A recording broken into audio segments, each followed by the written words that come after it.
It is April, and as usual, April weather in Germany has been very changeable. It has been raining one day, snowing the next, and then been sunny and warm again. But underlying all of it, it's clear that spring is in full swing. While we ride out this April weather, let me tell you about my first finished spring knit this year. This shawl is full of mistakes. You might not be able to tell, but I know exactly where I messed up, went wrong, or should have done something different. At heart, I'm a perfectionist. I'm not the type of knitter who keeps ripping back, but I am the type of knitter who tends to just not start a project if she doesn't think she'll be able to do a great job. And that can be very limiting. For the longest time, I wouldn't use the nice skeins of yarn gifted to me for Christmas or for my birthday, because I felt like whatever I could knit with them wouldn't do them justice. Even now, I've been staring at the empty page for ages, wondering how to put my thoughts into words. But at some point, I realized a very crucial thing. Done is better than perfect. Nobody but you is looking for the little flaws in your work. And if they are, you might need some better friends. And after all, life is short and the best things are not flawless. Use that special skein, make that shawl or garment you've been wanting to make, and enjoy your craft. Of course, that doesn't mean you should ignore mistakes you yourself are really unhappy with. But it's all about finding balance. And now let me tell you where I went wrong with this shawl and what I did to fix it.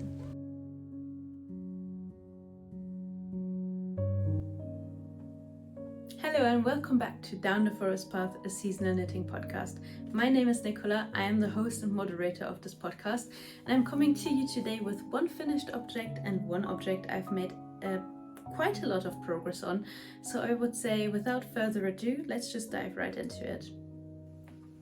So the thought was, and by the point I'm recording this, I actually don't know if that's worked out yet or not, to give you a few thoughts on perfection and us striving for perfection in knitting in the intro, and showing you a bit about my finished object. And I hope that's worked like that, but if not, then you're seeing it now for the first time.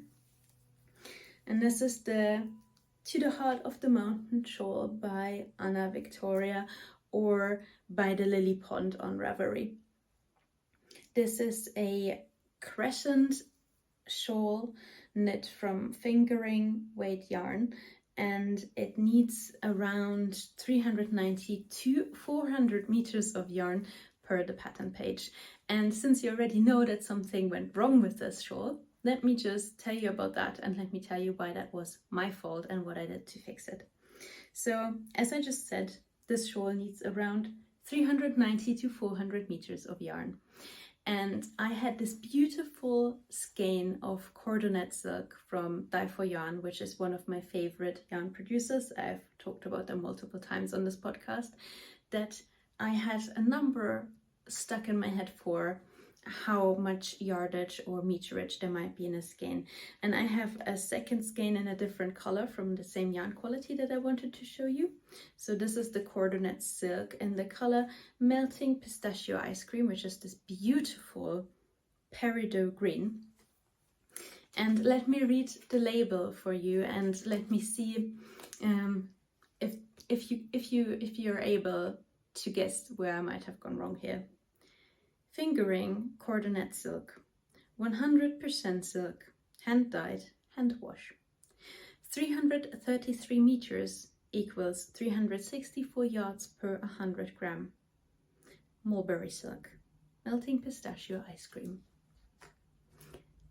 Yeah, I think a lot of you might have guessed where the issue was. So I'm usually really good at remembering numbers, and I had the 364 stuck in my head. So I thought, oh, this is 364 meters, not yards, meters. So if this pattern says it needs 390 to 400, and I go down to needle sizes, I tend to have a little bit of a looser gauge, but that's usually accounted by going down one needle size. If I go down two, then I should definitely have enough, right? And since I'm also quite short and the shortest for me, shouldn't be too much of an issue if the finished object is a little bit smaller as well. That should just be actually absolutely perfect. That was my line of thought, because I confused yards and meters. So for actually knitting it, I was in the end, I think, about 10% off in my yarn requirement, and it showed because I realized quite early on that I wouldn't be able to actually finish it as intended. But I found a point in the charts where I could jump from one chart right next into the next one, which would lower the row requirement by, I think it was about 5 rows in the end or something like that. Sorry, the light keeps changing today. It's typical April weather in Germany, so it's rainy one second and then super sunny the next one, and it's very difficult to film, but let's just pretend the lighting is continuously the same, and I apologize. So I was able to jump from here, like where this little triangle is kind of growing wider, right into the next chart that had a similar triangle where it was going together into less stitches again, and I just had to offset the pattern a little bit. That was the most difficult bit because I had to improvise that, and it worked out sometimes better, sometimes worse, but I'm quite happy with how it looks in the end. And it saved me about a little bit more than the 10% of yarn I was actually struggling for in the end. And I ended up with this gorgeous shawl that I am very happy with, that I'm definitely going to keep for myself. I picked the color specifically because I thought it suited my skin tone quite well, because I have this kind of like super pale skin, and I'm always a little bit worried about it looking pink or red or flushed, and I find this kind of color with its cool undertones kind of pulls out the pink a little bit from my skin and makes my skin tone look a bit cooler. Maybe I'm completely imagining that, but if the colors you're wearing make you feel better about yourself, then it doesn't really matter why, right? Yeah, and I'm quite happy with how I improvised it. And I also feel like, because it has this flower motif here that it's kind of starting with, I'm going to hold it up against the light so you can have a better look. All eyes are drawn towards here, towards the center like of the shawl anyway. No one super closely looks at the bottom rows or the edging. And that's how I feel like most people wouldn't even notice I improvised anything. People who don't know the pattern, at least.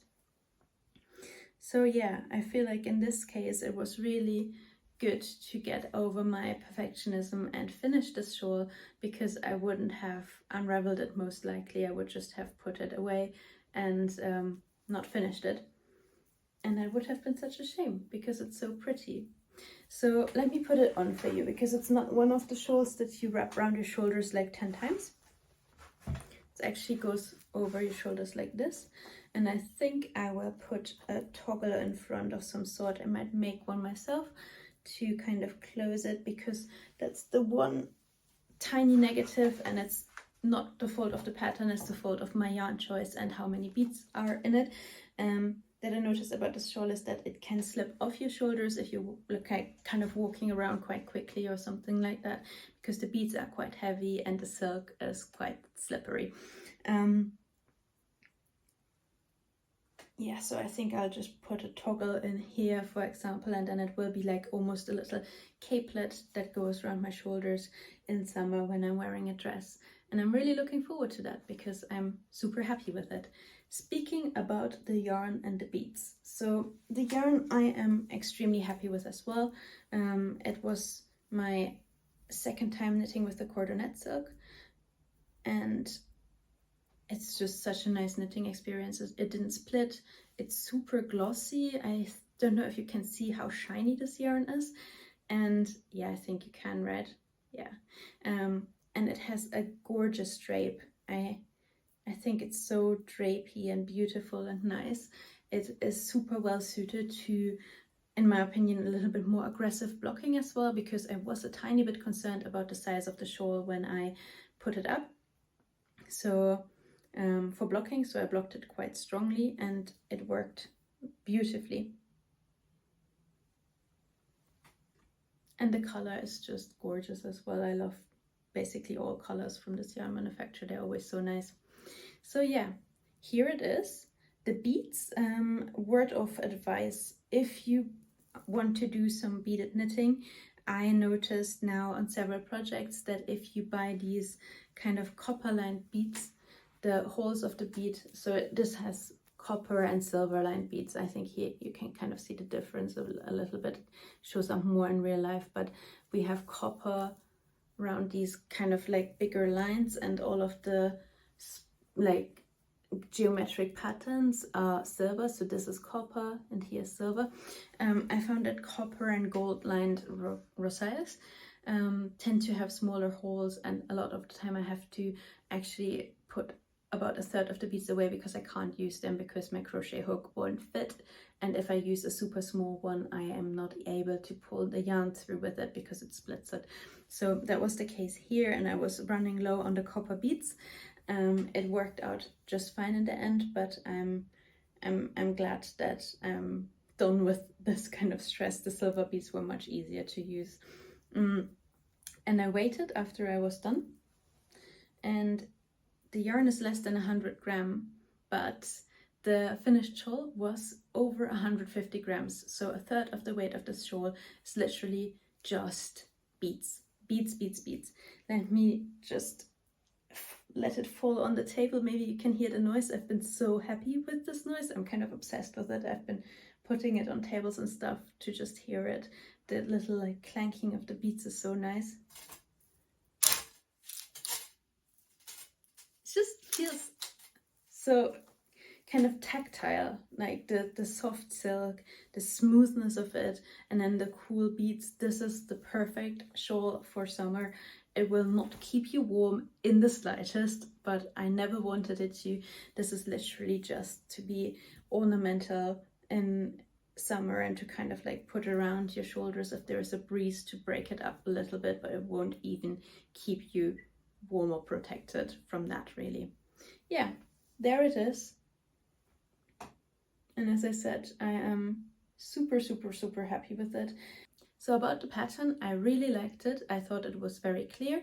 It is mostly charts only, so you cannot knit it if you cannot read charts.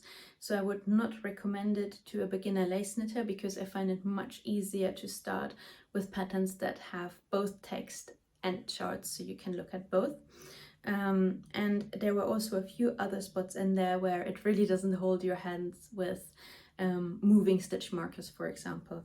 So I would not recommend this to an absolute beginner to lace knitting, but if you have a few shawls under your belt already, then I would say go for it because her patterns are super nice. Something that I absolutely appreciated about it was that she gives kind of points after each chart about how much yarn you should have used up by this point.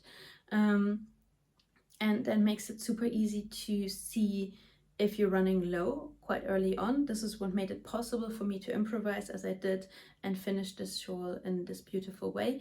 It would not have been possible otherwise. And I'm super grateful that that was included because it makes it much easier. Literally, she has an overview that says after chart 2, you have done like 30% of the stitches or something like that, and you know, okay, that means I should have 70% of my yarn left. It's 100 grams, so I should have 70 grams left.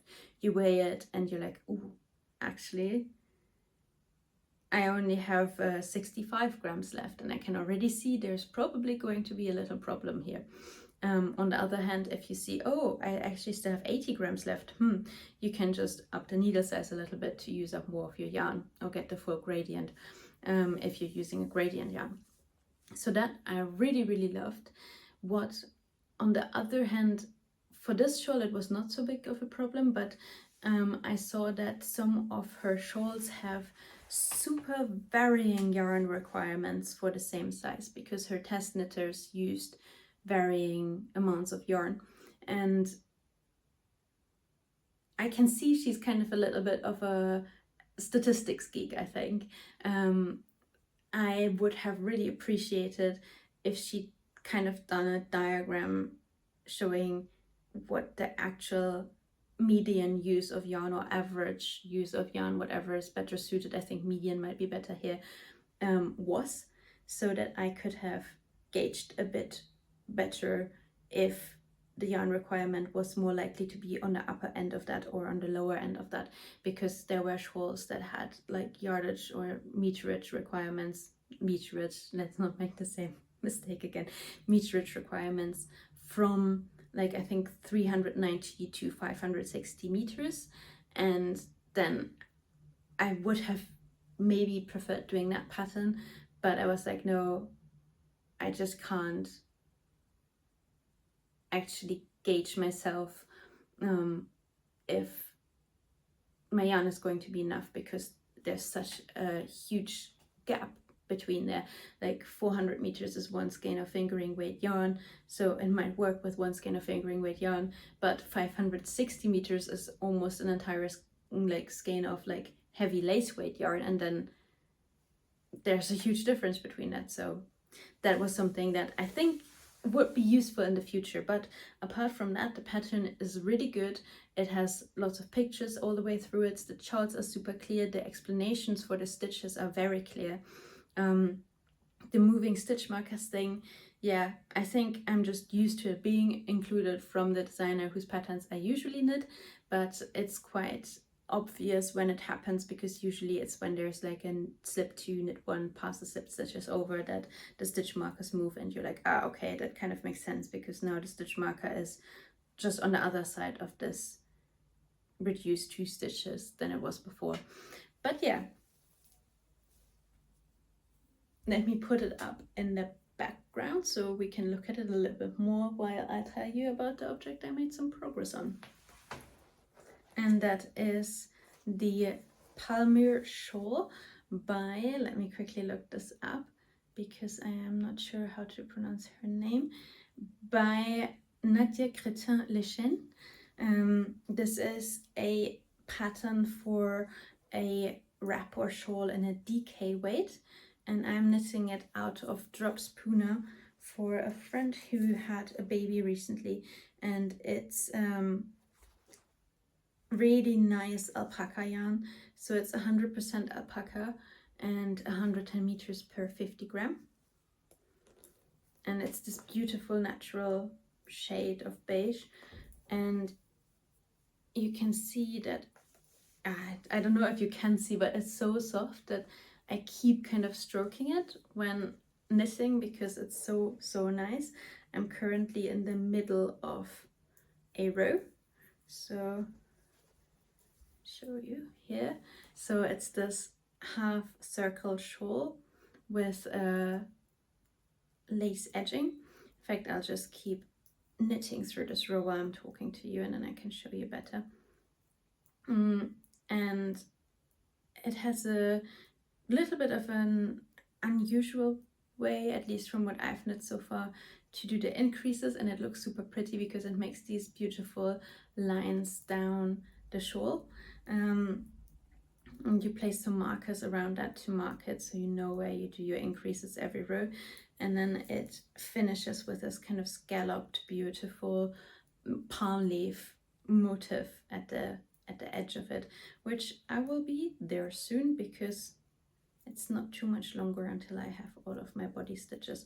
So far this has been a super good kind of mindless knit while driving in the car, while being driven in the car, to be technically correct, because of course you shouldn't be knitting while you're yourself driving. But when my husband is driving us places, I like to sit and just knit during the trip. A lot of the time I also find that nice because then the finished object reminds me of the places we went. So yeah, here it's kind of coming along, and I love knitting with this yarn. It does shed a little bit, so when I wear black clothes while I'm knitting, it's not such a good idea. I recently went to a funeral, sadly, where we had to travel for a few hours to get there, and I always take my knitting in the car. But then I was thinking, oh, I don't want to show up there with all of this white alpaca fluff on my black clothes, so I only knitted on it on the way back. I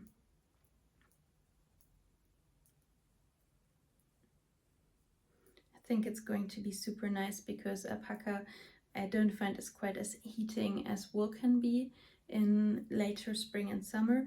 I know this is not a summer wrap, but I think in spring it would still be relatively useful to have around your shoulders when you maybe get up in the night, or it's kind of like a little bit cold in the mornings and evenings.